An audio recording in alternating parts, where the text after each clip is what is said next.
अभी हम इसका प्रैक्टिकल देखते हैं। अच्छा, तो यहाँ पे हमारे पास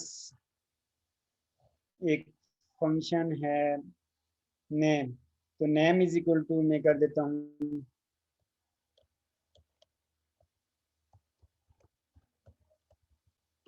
शामिर,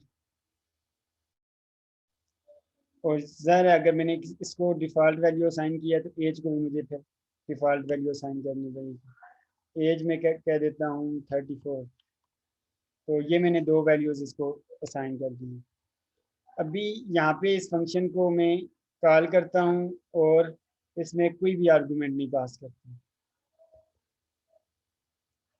मैं पहले अच्छा, ये करता हूँ और दूसरी दफ़ा मैं आर्गूमेंट नहीं पास करता। फर्स्ट टाइम मैंने कॉल किया तो मैंने दो आर्गूमेंट पास किए, एक नोमान और एज 34 पास की। सेकंड टाइम हम क्या करते हैं कि हम कोई भी आर्गूमेंट पास नहीं करते। ठीक है, देखिए मैंने कोई आर्गूमेंट पास नहीं किया तो इसने एरर नहीं दिया। अगर यहाँ पे ये वैल्यूज़ ना होती तो ये एरर दे देता हूँ। ये मैं दोबारा इसको ख़त्म करता हूँ क्रेडिबिलिटी के लिए। स्ट्रिंग नेम, सॉरी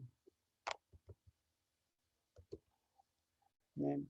अभी ये देखिए मैंने आर्गूमेंट पास नहीं किया तो इसने एरर दे दिया है कि उसने कहा है कि आपने जो आर्गूमेंट जो है ये आप मिसिंग है, और कौन कौन से आर्गूमेंट आपने देने हैं, नेम और दूसरा कौन सा देना है, एज देना है। तो अगर हम इसको डिफ़ॉल्ट वैल्यू हम दे देते हैं,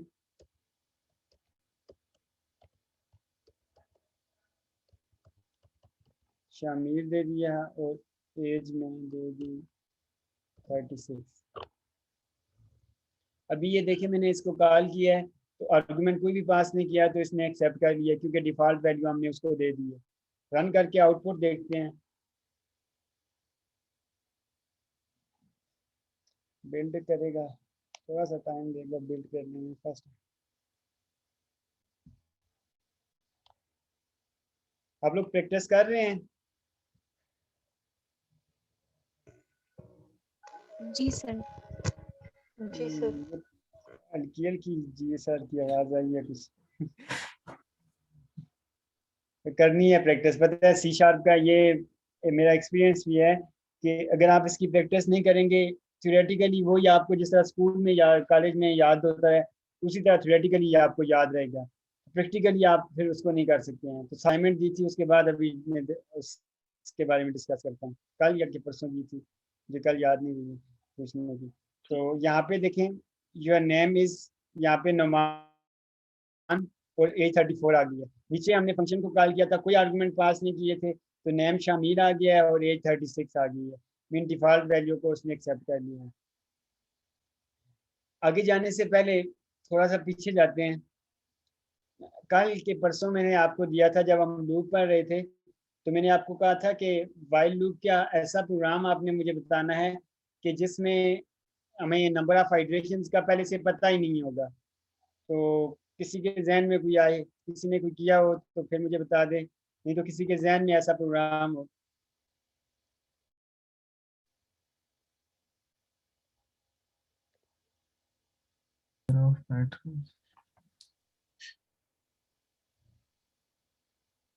सर आइट्रेशन है किसी के जहन? पता ही ना हो।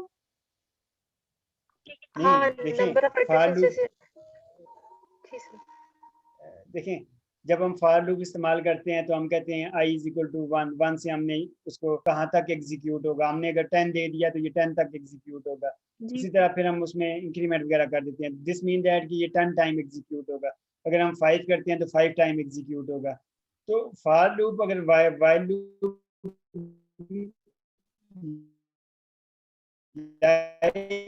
इसीलिए हैं कि वाइल ऑफ आइटरेशंस का पता नहीं होता, तो फिर हम वाइल लूप इस्तेमाल करते हैं। जबकि फॉर ईच लूप में आपके जहन में आ रहा होगा कि सर देखें फॉर ईच लूप में भी नंबर ऑफ आइटरेशंस का हमें पता नहीं होता, लेकिन वहाँ पे जो लिस्ट होती है, लिस्ट के जो आइटम्स होते हैं, हम उसकी लेंथ फाइंड करके हम उसको नोन कर सकते हैं। हमें पता चल सकता है कि कितने इसके लिस्ट के आइटम है। तो इसलिए फॉर ईच लूप में भी हमें मतलब लिस्ट पे लगता है। लेकिन वाइल लूप जो होता है कि हम उस वक्त लगा सकते हैं, वैसे भी आमतौर पे जिस तरह फार लगता है तो उस वक्त भी लगा सकते हैं, लेकिन सम सिचुएशंस में अगर हमें नंबर ऑफ हाइड्रेशंस का पहले से पता ना हो तो तब हम वाइल लूप लगाते हैं। तो जी अब किसी के जहन में कोई इसका सोल्यूशन हो, ऐसा कौन सा प्रोग्राम हो सकता है? सर, उसको लेस देन और इक्वल का मतलब वो देंगे ना कि वो जितनी हमारे पास में यानी कि गिवन नहीं है तो हम उसको लेस देन के उससे कर सकते हैं या ग्रेटर देन से कर सकते हैं कि हमने मतलब कि जाना हो या फिर एंड टाइम तक हम उसको देंगे कि एंड टाइम तक हमने जाना है।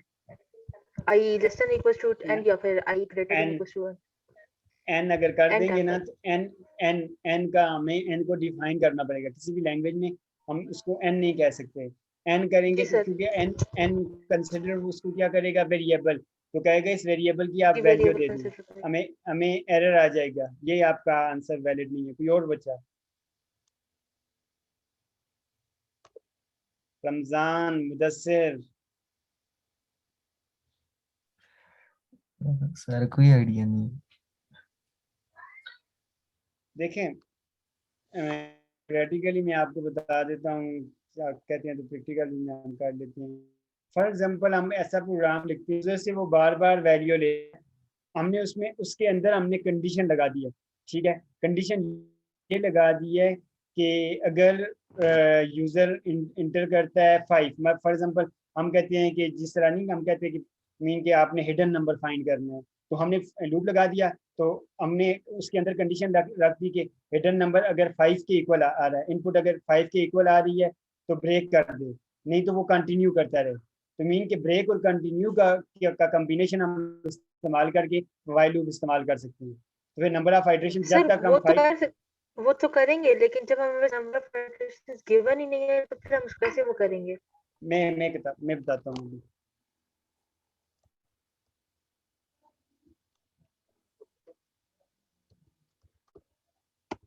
व्हाइल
रन करते हैं हम इसको, देखते हैं।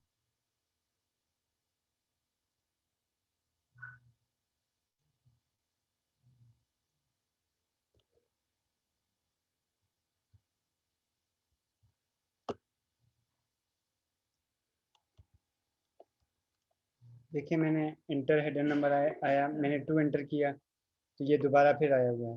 मैंने 4 एंटर किया, दोबारा फिर आ गया। मैंने 6 एंटर किया, दोबारा फिर आ गया। मैंने 5 एंटर किया तो ये देखें, और इसके बाद हमारे पास हेडर नंबर इज़ 5 लिखा हुआ आ गया। तो दिस मीन दैट कि नंबर ऑफ हाइड्रेशन हमारे तक हैं। अभी मैं दोबारा फिर इसको रन करता हूँ, समझाता हूँ दोबारा आपको, प्रोग्राम भी समझाता हूँ इसलिए क्या कर। मैंने फर्स्ट टाइम ही हेडर नंबर 5 मैंने एंटर कर दिया, एंटर प्रेस किया तो सर हेडर देखिए नंबर इज हमने 5। तो यहाँ पे नंबर ऑफ आइटरेशंस दी है ना, मतलब कि आई को 5 के इक्वल किया है कि 5 तक ही जाएंगे हिडन नंबर। आपने तो कहा कि जब नंबर ऑफ आइटरेशंस गिवन नहीं होंगी तब। नहीं, यहाँ पे i is not equal to 5 है, नंबर ऑफ हाइड्रेशंस 5 नहीं है। आप मेरे ख्याल में देखें, मैंने आपको पहले कहा था कि आप इफ कंडीशन समझ लें, लूप समझ लें, डेटा टाइप समझ लें तो आपको प्रोग्रामिंग आ गई। छोटा सा भी आपको एम्बिग्विटी है तो दोबारा क्वेश्चन करें। देखिए यहाँ पे हमने सी शार्प का एक रूल ये है कि किसी भी वेरिएबल को आप यूज नहीं कर सकते लूप वगैरह में कि जब तक आप उसको इनिशियलाइज ना करें। तो हमने डिफॉल्ट ठीक है, वैल्यू 2 से मैं समझ गई कि आई है। नहीं, डिफॉल्ट वैल्यू 2 से मैंने नंबर ठीक को है। इनिशियलाइज कर दिया। तो फिर मैंने कहा, क्योंकि हमारे जाहिर है जो बंदा जब प्रोग्राम बना रहा होता है उसको पता होता है कि हिडन नंबर क्या होगा। फिर मैंने उसको ये कह दिया कि number is not equal to 5। अगर नंबर 5 के इक्वल नहीं है तो आप इस लूप को एग्जीक्यूट करते रहो। जितने नंबर ऑफ टाइम्स हम इनपुट करेंगे, अगर 5 नहीं एंटर करेंगे तो ये लूप एग्जीक्यूट होता रहेगा। जैसे ही हम 5 लिखेंगे तो लूप की एग्जीक्यूशन खत्म हो जाएगी, हमारा प्रोग्राम स्टॉप हो जाएगा। दोबारा मैं इसको रन ठीक करता है हूँ। सर। देखिए यहाँ पे मैंने 6 एंटर किया, 9 एंटर किया, 0 एंटर किया, 7, 5, जैसे 5 नहीं करते हैं क्योंकि नंबर ऑफ हाइड्रेशन में 5 से ज़्यादा लेकर जाना चाहते हैं। 1, 2, देखिए ये नंबर ऑफ हाइड्रेशन अभी देखें 1, 2, 3, 4, 5, 6, 7 और 8 तक हाइड्रेशन आ गई हैं। अभी मैं 5 एंटर करता हूँ, ये देखें हिडन नंबर इज 5, हमारा आंसर आ गया। यहाँ पे अभी हमारे पास लूप खत्म है। तो ये था हमारे पास, ये सिचुएशन थी। और भी हजारों इसके आंसर हो सकते हैं, सबसे आसान मैंने आपको बता दिया। किसी बच्चे को समझ ना आई हो इस चीज की? आ गई है सर जी। ठीक है, सर आ गई है। गुड। लड़के खामोश हैं, पता नहीं क्या हो गया। सर आ गया समझ। समझ आ गई है, खामोश हैं सारे। और सर गला अच्छा, खराब है सब ज्यादा। मल्टीपल पैरामीटर्स ये तो हमने कर दिया था। मल्टीपल पैरामीटर्स हम किसी भी फंक्शन को पास कर सकते हैं, एक या एक से ज़्यादा। जितने नंबर ऑफ पैरामीटर्स हम पास करेंगे, जब फंक्शन को हम कॉल करेंगे तो उतने नंबर ऑफ पैरामीटर्स हमें फिर देने पड़ेंगे। हाँ, अगर हमने डिफ़ॉल्ट पैरामीटर दिया हुआ है उसको एज अ डिफ़ॉल्ट, तो फिर हमें नंबर ऑफ पैरामीटर्स देने की ज़रूरत नहीं होती। तो ये हमने कर लिया है। रिटर्न वैल्यू, कोई भी फंक्शन हमारे पास क्या होता है कि कोई ना कोई वैल्यू रिटर्न करता है। अगर नहीं करता तो फिर हम वाइड लिखते हैं। फॉर एग्जांपल ये फंक्शन है, तो ये क्या करता है कि ये ऐड का फंक्शन इसने बनाया हुआ है, तो ये क्या करेगा 5 में उस नंबर को ऐड कर देगा। इंट रिटर्न हमारे पास न्यूमेरिक वैल्यू ये रिटर्न करेगा। तो ये देखिए एक्स की वैल्यू, जो भी एक्स की वैल्यू होगी तो वो उसको मीन आउटपुट। फॉर एग्जांपल हमने 3 किया तो 5 + 3 8, हमारे पास आउटपुट क्या आ जाएगा, 8 आ जाएगा। तो ये हमारे पास रिटर्न वैल्यूज, इसका मेरे ख्याल में प्रैक्टिकल करने की जरूरत नहीं है क्योंकि ऑलरेडी हम इस पे काम कर चुके हैं। जी sir. Phone battery is low, एक सेकेंड ठहरिए, मोबाइल को चार्जिंग पे लगा दूं।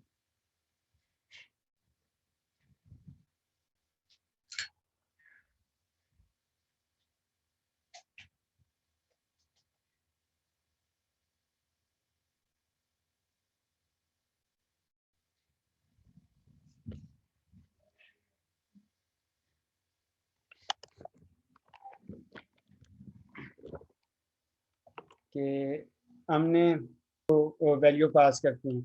इसमें ये होता है कि नेम्ड आर्गूमेंट अगर हम जब देते हैं उसका फ़ायदा क्या होता है कि अगर देखें जब हमने अगर उनका सीक्वेंस अगर चेंज कर दें तो कोई फ़र्क नहीं पड़ता। इस तरह यहाँ पे हमारे पास फंक्शन है, तो यहाँ पे हमने पीछे हमने फंक्शन लिखा था, कंट्रोल जी कर देते हैं, ये फंक्शन हमने लिखा था।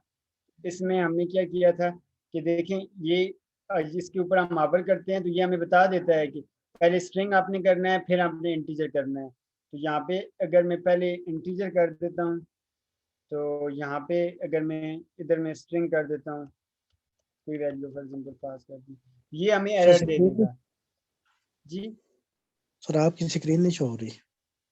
अच्छा मेरी स्क्रीन शेयर नहीं शेयर, सर ये जो स्लाइड्स हैं ये शो हो रही हैं, दूसरा जो आपने खोला है आगे रियल स्टूडियो जो है वो नहीं शो हो रहा। विजुअल स्टूडियो शो नहीं हो रहा, ठीक है आप मुझे कर देना मुझे होस्ट तो हो रहा है सर, मुझे तो शो हो रहा किसको है। हो रहा सर है। मुझे मैं दोबारा हो रहा है लीव सर। करके हो रहा है शो? जी जी सर। सर हो रहा है। जी सर, हो मुझे रहा हो रहा है है, नजर फिर आ रही मेरा है। इंटरनेट का इशू होगा, मैं लीव करके दोबारा चलिए ज्वाइन आपका करता नेट का इशू है हूँ। हाँ मैं तो लीव कर यहाँ पे देखें हमने इसका क्या कर दिया, तो इसने एरर दे दिया। लेकिन अगर हम इसको कॉल करते वक्त हम ये कर दें एज इज इक्वल टू 34 और name is equal to STF, ये इसको कॉल करने का क्या तरीका होता है यहाँ पे। अच्छा हम फुल कॉलन लिखते हैं, तो यहाँ पे हमने इसको फुल कॉलन और यहाँ पे भी हमने फुल कॉलन लिखा, तो इनको नेम्ड पैरामीटर्स बोलते हैं। कंट्रोल के लिए किया तो इसका सीक्वेंस ठीक हो गया। तो ये देखें यहाँ पे अभी हमने सीक्वेंस इसका चेंज किया है लेकिन इसने एक्सेप्ट कर लिया। क्यों एक्सेप्ट कर लिया? क्योंकि हमने कह दिया है कि एज, ये वाला पहला जो है ये एज का वेरिएबल है, दूसरा जो है ये नेम का वेरिएबल है। तो ये हमें फ़ायदा होता है इसका। इसकी यहाँ पे अच्छा खासा इसने एग्जांपल अच्छी लिखी है। यहाँ पे कहता है कि it is possible to send arguments with the key value syntax, उसको हम की वैल्यू सिंटैक्स भी बोलते हैं। की हम लिखते हैं और उसकी वैल्यू लिखते हैं। That way the order of the argument does not matter. कहते हैं कि उस वक्त जब हम की और फुल कॉलन वैल्यू लिखते हैं उसका ये जो आर्गुमेंट्स हम अगर पास कर रहे होते हैं, एक से ज़्यादा अगर हमारे पास पैरामीटर्स हैं, तो जो आर्गुमेंट्स किसी फंक्शन को हम पास कर रहे होते हैं तो उनका जो सीक्वेंस है वो मैटर नहीं करता। Named arguments are especially useful when you have multiple parameters with default values and you only want to specify one of them when you call it। कहते हैं कि ये उस वक्त भी फ़ायदेमंद हो सकता है कि जब आपने डिफ़ॉल्ट वैल्यू से मल्टीपल पैरामीटर्स आपने पास की, तो आप कहते हैं कि कोई एक पैरामीटर में खुद पास करना चाहता हूँ, तब भी ये बहुत ज़्यादा फ़ायदेमंद हो सकता है। इसने यहाँ पे मेथड हमारे पास यहाँ पे जब ऊपर इसने मेंशन किया है तो डेफिनेशन में इसने क्या किया है, चाइल्ड 1, चाइल्ड 2 और चाइल्ड 3, इनका सीक्वेंस ये था। तो the youngest child is child 3 हमारे पास आ गया। लेकिन अभी हमारे पास चाइल्ड 1 जो था, चाइल्ड 1 इसने जॉन दिया है और लाइम दिया है और लिम दिया है। इसने चाइल्ड 1 3 इसने जॉन 1 लिम और 2 भी लिम दिया है। ये देखें चाइल्ड 3 हमारे पास जॉन आ गया क्योंकि ये यंगेस्ट इसने कमिंग के चाइल्ड 3 इसने यहाँ पे पास किया हुआ था।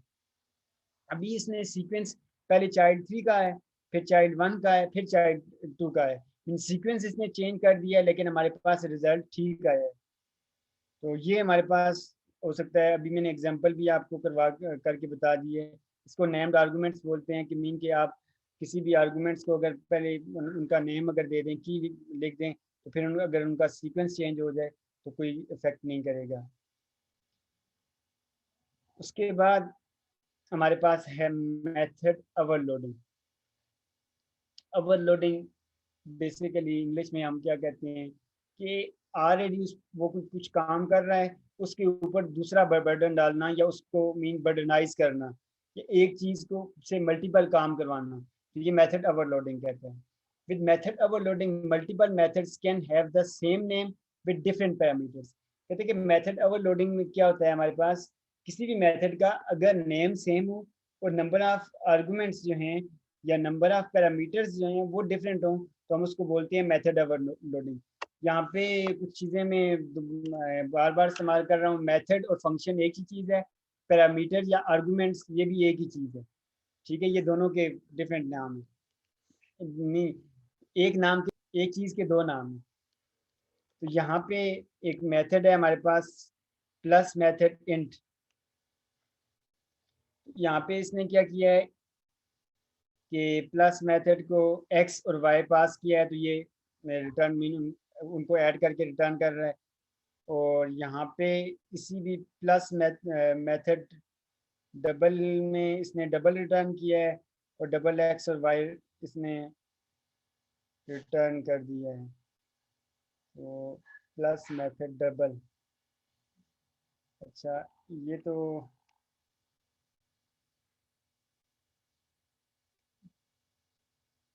ये वाला एग्जांपल इसने ठीक दिया, ये कुछ नहीं, ये एग्जांपल ठीक नहीं है।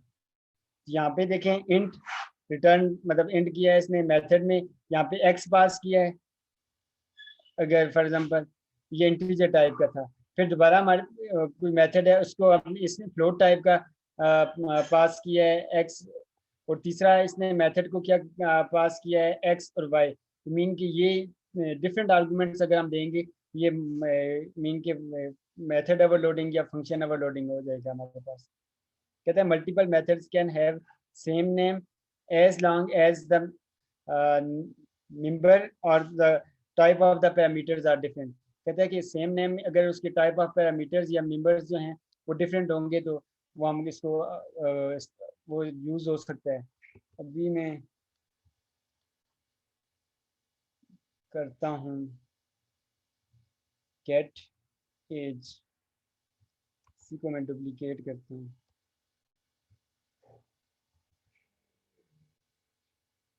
तो यहाँ पे मैं उसको कोई आर्गुमेंट नहीं पास करता, नेम की जगह पे हम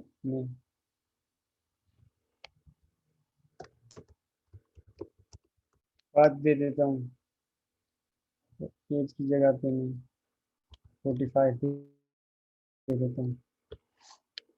एक और मैं फंक्शन बनाता हूँ इसी तरह सेम नेम से, उसको मैं एक आर्गुमेंट पास करूँगा।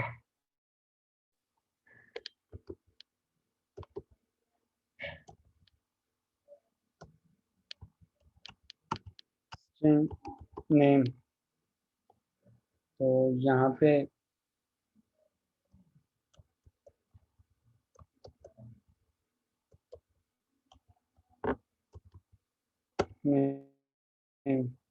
अभी ये तीन मेथड है हमारे पास। एक मेथड है उसको मैंने तीन दफ़ा तीन डिफरेंट आर्गुमेंट्स हमने दे के इसको ओवरलोड कर दिया। पहला है गेट, उसमें हमने नेम और एज के दो आर्गुमेंट्स दे दिए हैं इसको। दूसरी दफ़ा हमने ये किया है कि उसको कोई आर्गुमेंट नहीं पास किया। तीसरी दफ़ा हमने जस्ट एक आर्गुमेंट पास किया है।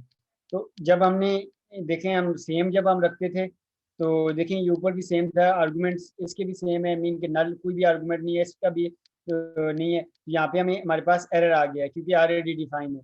लेकिन अगर हमने उसको आर्गुमेंट अगर दे दिया है सिंगल आर्गुमेंट, तो फिर वो क्या करेगा, देखेगा कि देखें ये नाम तो सेम है लेकिन ये आर्गुमेंट इसका डिफरेंट है, तो हमें फिर हमारे पास एरर नहीं आएगा। इसको हम इसी तरह हम यूज़ भी कर सकते हैं। फॉर एग्जांपल यहाँ पे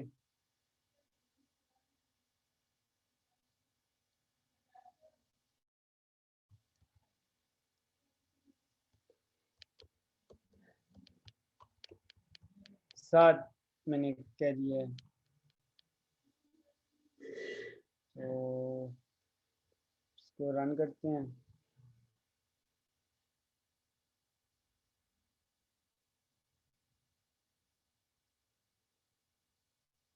पहला तो चलिए जो है दूसरे में हमारे पास देखें 7 एंड योर एज इज 45, इनकी ये फंक्शन ठीक तरह से ठीक कॉल हो गया। अभी मैं इसी को जो तीसरा मैंने फंक्शन तीसरी टाइप जो रखी थी वो क्या रखी थी, कोई आर्गूमेंट नहीं पास किया। जब हमने कोई आर्गूमेंट नहीं पास किया तो नाम ऑटोमेटिकली हमारे पास फाद आना चाहिए और एज 45 आनी चाहिए। तो कंट्रोल F5 से मैं इसको रन करता हूँ। नेम इज़ फाद एंड एज इज़ 45। तो ये था हमारे पास मेथड ओवरलोडिंग, मीन के method with same name and different arguments. उसके बाद है हमारे पास ऊप के कुछ कंसेप्ट आ रहे हैं, क्योंकि बेसिकली हमारे पास C# या C++ जो लैंग्वेजेस हैं ये ऑब्जेक्ट ओरिएंटेड लैंग्वेजेस हैं। इसमें ऑब्जेक्ट्स का और क्लासेस का कंसेप्ट होता है। ऑब्जेक्ट ओरिएंटेड प्रोग्रामिंग की यहाँ पे हम कुछ खसूसियात भी देखेंगे। पहले देखते हैं कि ऊप stand for object oriented programming, इसको शॉर्ट फॉर्म में ऊप बोलते हैं। ऑब्जेक्ट ओरिएंटेड प्रोग्रामिंग है Procedural programming is about writing procedures or method that perform operations on the data, while object-oriented programming is about creating objects that contain both data and methods. कहते हैं कि procedure languages जिस तरह हमारे पास C है या उसी लैंग्वेजेस हैं, उसमें हमारे पास क्या होता है, हम प्रोसीजर्स बनाते हैं, कुछ फंक्शंस बनाते हैं, उन फंक्शंस को हम कॉल कर सकते हैं जस्ट उनके। जबकि हम ऑब्जेक्ट ओरिएंटेड प्रोग्रामिंग में ना सिर्फ फंक्शंस को कॉल कर सकते हैं बल्कि उनकी डेटा टाइप्स को भी कॉल कर सकते हैं। हमारे पास कोई क्लास है, उस क्लास की अगर डिफरेंट डेटा टाइप्स बनी हुई हैं, आगे हम देखेंगे क्लास की डेटा टाइप्स वगैरह के बारे में, तो उन डेटा टाइप्स को भी हम एक्सेस कर सकते हैं, ना सिर्फ फंक्शंस को बल्कि उनकी डेटा टाइप्स को भी एक्सेस कर सकते हैं, उनके डेटे को एक्सेस कर सकते हैं। कहता है कि ऑब्जेक्ट ओरिएंटेड लैंग्वेजेस की कुछ एडवांटेजेस हैं। Faster and easier to execute. Object oriented programming हमारे पास फास्टर है, एग्जीक्यूट करना इसको इजी है। Provide a clear structure of the for the program. जब भी आप प्रोग्रामिंग कर रहे होते हैं ऑब्जेक्ट ओरिएंटेड प्रोग्रामिंग में, बहुत लंबा भी आपने कोड लिखा हुआ है ना, 10,000 लाइन का बेशक हो, लेकिन रूल्स आपने ठीक अगर फॉलो किए हुए हैं तो वो कोड इतना ज़्यादा कॉम्प्लेक्स नहीं रहेगा। जबकि अगर हमारे पास प्रोसीजर लैंग्वेजेस अगर हम के केस में हमारे पास अगर कोड 100 लाइन्स का भी है ना, तो वो क्या होगा, वो कॉम्प्लेक्स हो जाएगा हमारे पास। OOP helps to keep the C# code dry, don't repeat yourself and make the code easier to maintain, modify and debug। कहते हैं कि हमारे पास इसका क्या होता है काम, ऑब्जेक्ट ओरिएंटेड का बेसिक काम क्या है कि ड्राई का मतलब होता है डोंट रिपीट योरसेल्फ। कोई भी काम है उसको रिपीट नहीं करना, आपने एक दफ़ा आपने करना है, बस बार बार उसको रिपीट नहीं करना। उसको अगर इस्तेमाल करना है तो जस्ट उसको इस्तेमाल मीन रिपीट करने का मकसद ये है कि उसकी जो डेफिनेशन है, किसी भी फंक्शन की जो डेफिनेशन है वो एक दफ़ा आप लिखेंगे और जब उसको इस्तेमाल करना होता है तो 10 दफ़ा आप उसको इस्तेमाल कर सकते हैं। makes possible to create full reusable application with less code and shorter development time। Mean के जब भी हम उसमें प्रोग्रामिंग कर रहे होते हैं तो मीन कोडिंग जो होती है वो थोड़ी सी कम होती है दूसरे के मुकाबले में, और हमारे पास जो कम टाइम में हम डेवलपमेंट कर सकते हैं। लेकिन ज़ाहिर है जब हम अभी इतने ज़्यादा कम्प्लेक्स सॉफ्टवेयर आ गए हैं तो हम ये नहीं कह सकते कि नंबर ऑफ़ लाइन्स या नंबर ऑफ़ कोड्स जो है वो बहुत कम होगा, बहुत ज़्यादा भी हो सकता है। यूट्यूब में भी इतने एक पेज पे अगर आप एक फाइल पे आपका 2-2, 3-3, 4-4 हज़ार लाइन का कोड हो सकता है, तो उसमें ये नहीं है कि वो बहुत कम होता है। लेकिन इसी कोड को अगर आप प्रोसीजर लैंग्वेजेस में करेंगे तो वो उसकी लेंथ और ज़्यादा हो सकती है। तो नेक्स्ट है हमारे पास what are classes and objects. Class क्या होती हैं? शुरू में मैंने कुछ आपको थोड़ा बहुत आपको बताया था कि क्लास के और ऑब्जेक्ट के बारे में, यहाँ पे भी देख लेते हैं। Class and objects are two main aspects of the object oriented language programming. देखिए क्लास और ऑब्जेक्ट्स जो होती हैं ये बेसिक दो इसके पार्ट्स हैं, बेसिक पार्ट्स हैं किसी भी ऑब्जेक्ट ओरिएंटेड प्रोग्रामिंग। जब भी आप की बात करते हैं तो आपके जहन में यही आ जाता है जी, क्लास होगी, ऑब्जेक्ट होगा। Look at the following illustration and see the difference between class and objects. कहते हैं कि यहाँ पे हमारे पास डिफरेंट मतलब क्लासेस हैं और ऑब्जेक्ट्स बने हुए हैं, तो हम डिस्टिंग्विश कर सकते हैं कि क्लास क्या होगी, ऑब्जेक्ट क्या होगी। फॉर एग्जांपल हमारे पास क्लास है, फ्रूट की क्लास है, तो फ्रूट की क्लास में हमारे पास ऑब्जेक्ट्स डिफरेंट तरह के फ्रूट्स होते हैं। फॉर एग्जांपल एप्पल है, बनाना है, मैंगो है। इसी तरह अगर हमारे पास कार की क्लास है, तो कार में भी हमारे पास डिफरेंट कार्स हो सकती हैं। मीन ऑब्जेक्ट क्लास एक ब्लूप्रिंट होगा, और जब हमने क्लास के मेथड को या क्लास के डेटा को अब जब हम असेस करेंगे, उसके लिए हम क्या बनाएंगे, उसका ऑब्जेक्ट बनाएंगे। उस ऑब्जेक्ट के थ्रू हम उसको असेस कर सकते हैं। When the individual objects are created, they inherit all the variables and methods from the class। कहते हैं कि जब भी हम किसी भी क्लास का ऑब्जेक्ट बनाते हैं, उसके जो मेथड्स होते हैं किसी उस क्लास के, या उसकी जो डेटा टाइप्स होती हैं, डेटा होता है, उनको भी क्या कर लेता है, इनहेरिट कर लेता है, हम उसको एक्सेस कर सकते हैं। ये मैंने आपको पहले भी एग्जांपल कुछ बताई थी, लेकिन आगे भी इसकी एग्जांपल आ रही होंगी। तो that is enough for today।